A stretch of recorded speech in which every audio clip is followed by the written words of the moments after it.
Hassan Ier du Maroc, 1836 à 1894, fut le sultan du Maroc de la dynastie alaouite de 1873 à sa mort en 1894.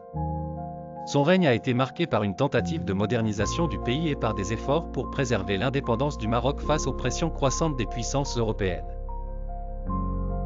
En accédant au trône en 1873, le sultan Hassan Ier prit les rênes d'un royaume sous la pression constante des puissances coloniales, principalement la France, l'Espagne et le Royaume-Uni. La défaite du Maroc face à l'Espagne lors de la guerre de Tétouan avait laissé un pays affaibli économiquement et politiquement.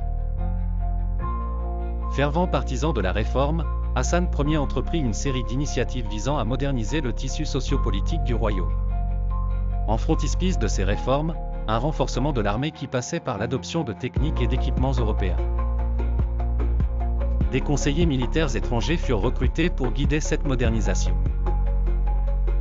En parallèle, l'administration ne fut pas en reste, des changements significatifs furent apportés pour centraliser davantage le pouvoir et rationaliser la collecte des impôts.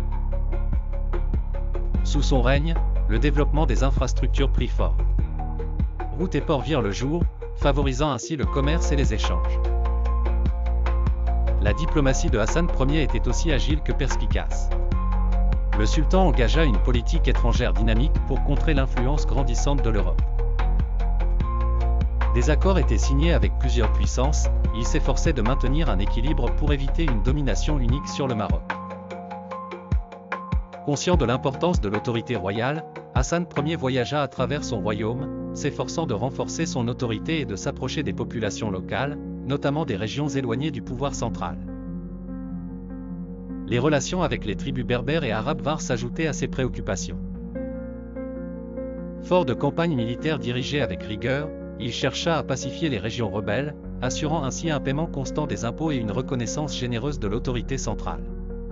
La mort de Hassan Ier survint en 1894, lors d'une expédition dans le sud du Maroc.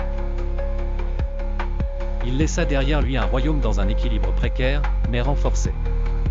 Son règne, bien que contesté par certains, représente une période charnière de transition entre tradition et modernité pour l'histoire marocaine.